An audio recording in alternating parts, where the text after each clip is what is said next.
আমি বলতে চাই, এক তাইরি কেন 100 তাইরিকে একত্রিত করলে শায়েখ আহমদুল্লাহর একটা পশমের যোগ্য হতে পারে না। আজকে তাইরি বলে শায়েখ আহমদুল্লাহর পড়াশোনা নাই, কারণ কি? বলতেছে তার দাখিলের সার্টিফিকেট নাই, আলেম ফাজিল কামেল পড়ার সার্টিফিকেট নাই, অতএব সে পড়াশোনা করেনি, তার কোনো জ্ঞান নাই। ওরে জাহেল, ওরে মূর্খ, যেই ব্যক্তি কওমি মাদ্রাসায় পড়াশোনা করেছে ও কি দাখিল ফাজিল আলিম কামিলের সার্টিফিকেট দেখাতে পারবে? এ কতক্ষণ পারবে? যে ব্যক্তি ঢাকা ভার্সিটিতে পড়াশোনা করেছে ওকে যদি বলেন বগুড়া আজিজুল হক কলেজের সার্টিফিকেট দেখাও, ও দেখাতে পারবে? ও তো পড়ছে ঢাকা বিশ্ববিদ্যালয়ে, তুমি সার্টিফিকেট চাচ্ছ আজিজুল হক কলেজের। এগুলো জাহিল আর মূর্খ ছাড়া কিছু হতে পারে না। শায়েখ আহমদুল্লাহ হুজুর তার জীবনী শুরু হয়েছে লক্ষ্মীপুরে। লক্ষ্মীপুরে নোয়াখালীতে হাঁটিয়ে এই পড়াশোনা করেছে। এই উপমহাদেশের অন্যতম শিক্ষাপীঠ হাটাজারি মাদ্রাসায় পড়াশোনা করেছে। যশোর থেকে দাওরা হাদিস পাশ করেছে, ইফতা করেছে, তিনি মুফতি হয়েছে। আজকে তার সাথে কথা বলা, সার্টিফিকেট দেখাও। সার্টিফিকেট হাজারো সার্টিফিকেট ধারী আছে, ঘুম পাড়তিছে, সার্টিফিকেটের চারে না বসার দাম নাই। তার কারণ সার্টিফিকেট থাকলেই বড় আলেম আর জ্ঞানী হওয়া যায় না। জ্ঞান এবং আলেম হলো আল্লাহ প্রদত্ত। জোরে বলেন কি প্রদত্ত? তুমিও কামিল পাস করেছো, কামিল পাস করে কি লাভ?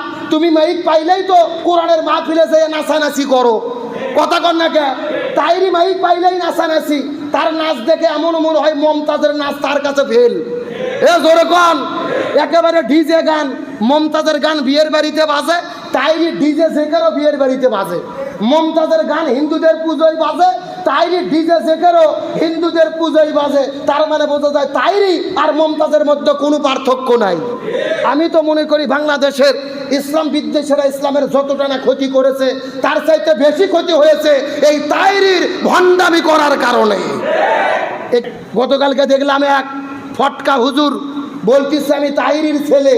তাইরির ছেলে ফতুয়া দিয়ে পরিচয় দিয়ে বলতেছে আহমদুল্লাহর 2 গালে জুতো মারো তালে তালে, নাউজুবিল্লাহ বলেন।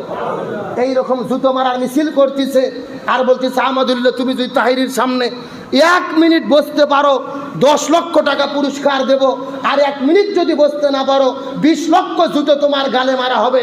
জোরে কর নাউজুবিল্লাহ। আজকে এইরকমভাবে তাইরির ভক্তরা আহমদুল্লাহকে গালি দেয়, আহমদুল্লাহর ভক্তরা তাইরিকে গালি দেয়।